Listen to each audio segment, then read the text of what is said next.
Es de público conocimiento lo que pasó en Andresito. Nosotros estuvimos el sábado poniéndonos a disposición del intendente para ver qué necesidad tenía, entre todas las que tiene en realidad.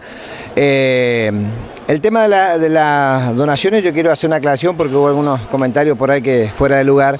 Tiene que ver con lo siguiente: nosotros no organizamos la colecta, digamos, sino que lo que el vicegobernador hizo fue lo siguiente: teniendo en cuenta que muchas personas llamaban a los medios solicitando la voluntad de hacer donaciones y que no tenían un lugar físico donde depositar las cosas para que después alguien las pueda llevar.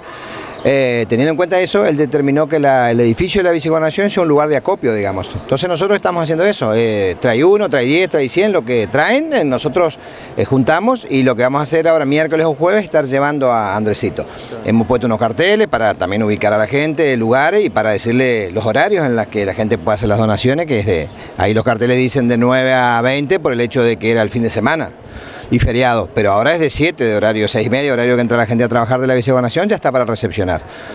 Eso por un lado. Por otro lado, nosotros estamos haciendo adquisición de cosas desde la vicegobernación, obviamente, para el apoyo de Andresito, como es el caso de útiles, zapatillas, pañales. Estamos también adquiriendo utensilios de cocina, porque hay una realidad en Andresito, hay muchísimo aporte del Estado, todo el Estado está trabajando allá, pero también estamos previendo un poco a mediano plazo, porque hoy por hoy la gente que ha perdido todo, digamos, está en 2 centros evacuados. Están totalmente asistidas, pero en un tiempo corto van a volver a los terrenos que el Estado le determine para que se vuelvan a instalar, digamos, y ahí van a tener la casa vacía.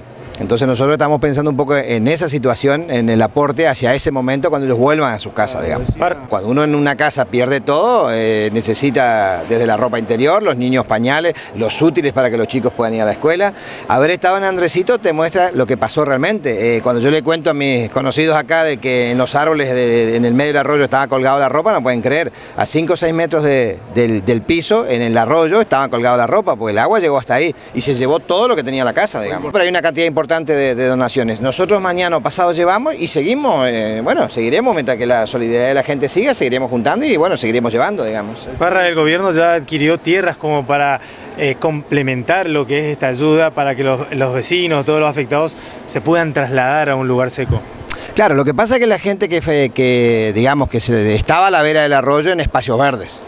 La gente que estaba sentada en ese lugar, el arroyo tiene 30 o 40 metros en cada margen donde la gente estaba sentada.